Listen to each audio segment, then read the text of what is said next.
एक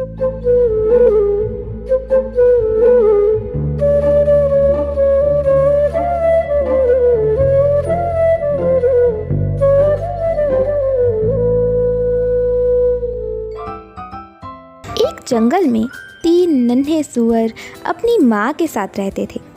कुछ समय बाद जब वो बड़े हुए तो उनकी माँ ने उन्हें बुलाया और कहा, मेरे प्यारे बच्चों, तुम तीनों अब खुद की देखभाल कर सकते हो और खुद के दम पर अपना जीवन भी जी सकते हो। इसलिए अब मेरी ख्वाहिश है कि तुम तीनों इस जंगल से बाहर जाओ, दुनिया घूमो और अपनी मर्जी से ज़िंदगी को जियो। अपनी माँ की बात सुनकर तीनों सूअर अपने घर से निकले और दूसरे जंगल की तरफ जाने लगे। कुछ दूर चलने के बाद वो दूसरे जंगल में जा पहुँचे। तीनों सूअर काफ़ी थक चुके थे। उन्होंने सोचा कि क्यों ना इसी जंगल में एक पेड़ के नीचे बैठकर आराम कर लिया जाए। फिर तीनों वहीं आराम करने लगे। थोड़ी देर आराम करने के बाद तीनों भाई एक दूसरे से अपनी आगे की जीवन की योजना बनाने लगे।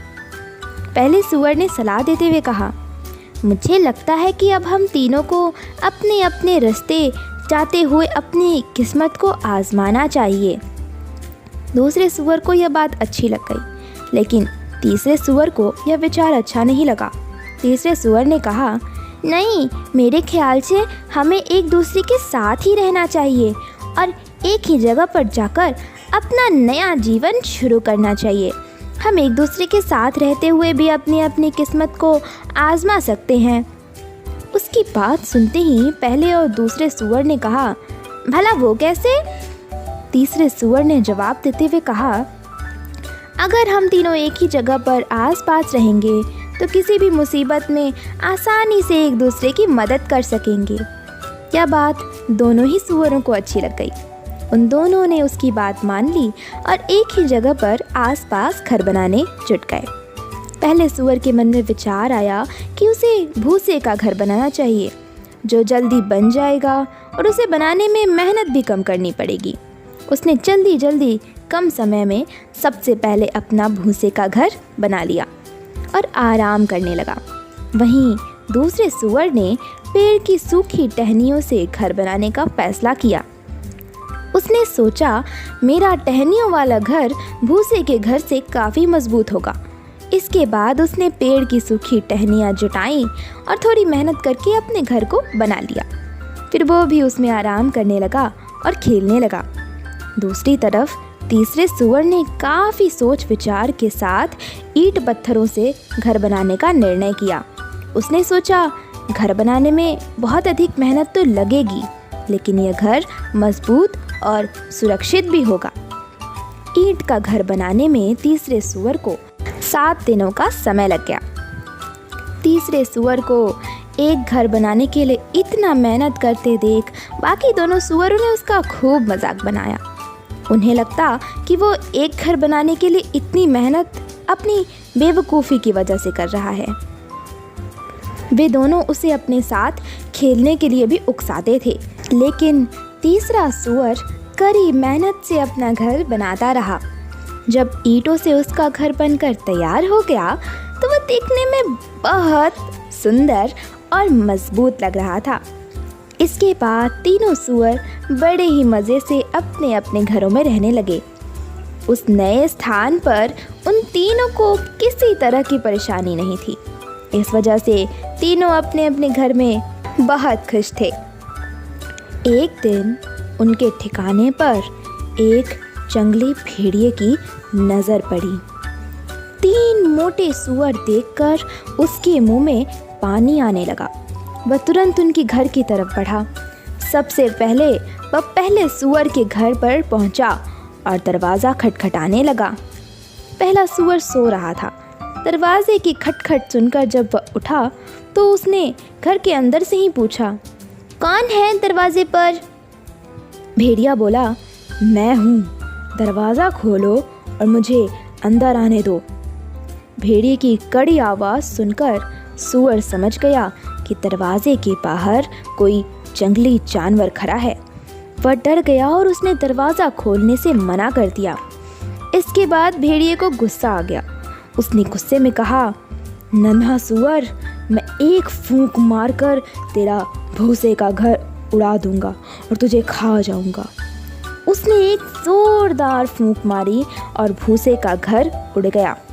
बेचारा पहला सुअर वहां से किसी तरह अपनी जान बचाकर भागा और दूसरे सुअर के घर पहुंचा। जैसे ही दूसरे सुअर ने दरवाज़ा खोला, वह जल्दी से अंदर घुस गया और दरवाज़ा बंद कर दिया। पहले सुअर को इतना डरा हुआ देखकर दूसरा सुअर हैरान हो गया। इतने में भेड़िया उसके घर पर भी पहुंच गया और दरवाज़ा खटखटाने लगा। भेड़िया फिर से बोला, दरवाज़ा खोलो, मुझे अंदर आने दो। आवाज़ सुनकर पहला सुअर पहचान गया कि दरवाजे पर भेड़िया ही है। उसने कहा, भाई तुम दरवाज़ा मत खोलना, यह एक जंगली खूंखार भेड़िया है जो हम दोनों को खा जाएगा।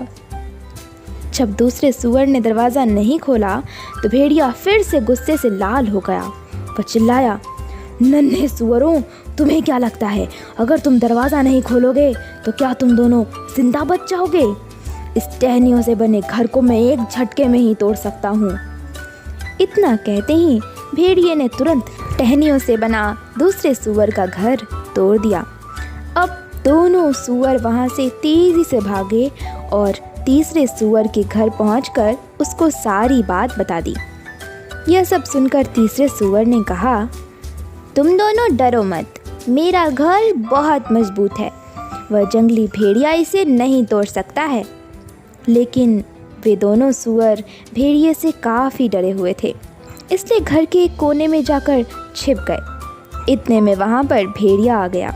वह तीसरे सुअर के घर का दरवाज़ा खटखटाने लगा। उसने कहा, दरवाज़ा खोलो जल्दी से और मुझे घर के अंदर आने दो। तभी तीसरे सुअर ने बिना डरे हुए कहा, नहीं, हम दरवाज़ा नहीं खोलेंगे। यह सुनकर भेड़िया चिल्लाया, मैं फिर भी तुम तीनों को मारकर खा जाऊंगा, मैं इस घर को भी तोड़ सकता हूँ। भेड़िया तीसरे सुअर के ईंट से बने घर को तोड़ने की कोशिश करने लगा। सबसे पहले उसने फूंक मारी, लेकिन वह ईंट का बना घर नहीं उड़ा। इसके बाद उसने अपने पंजे से उस घर को तोड़ने का प्रयास किया, लेकिन इसमें भी वह असफल रहा। उस जंगली भेड़िए के बहुत प्रयास करने के बाद भी तीसरे सुअर का ईंट से बना घर नहीं टूटा, लेकिन फिर भी भेड़िए ने हार नहीं मानी। उसने तय किया कि वह घर के अंदर चिमनी के रास्ते से घुसेगा। पहले वह घर की छत पर चढ़ा, फिर चिमनी के रास्ते घर के अंदर घुसने लगा। चिमनी के अंदर से आ रही अजीब आवाज़ों को सुनकर पहला और दूसरा सुअर और ज़्यादा डर गए और रोने लगे। तभी तीसरे सुअर को एक तरकीब सूझी।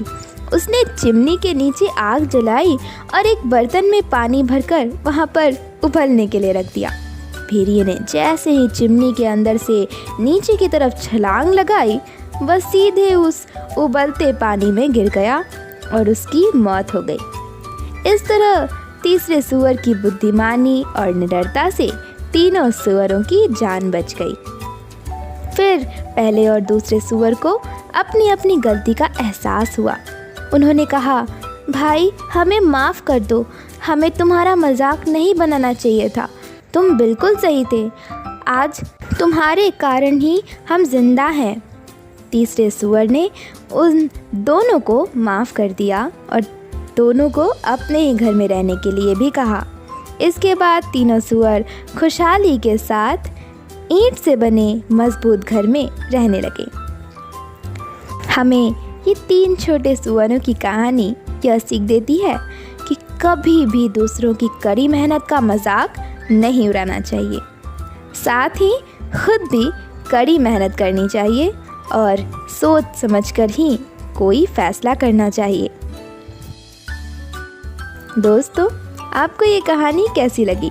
अगर अच्छी लगी हो तो लाइक, शेयर और कमेंट ज़रूर करें। और हाँ, ऐसी और मनोरंजक व ज्ञानवर्धक कहानियाँ सुनने हेतु हमारे चैनल को सब्सक्राइब ज़रूर करें। धन्यवाद।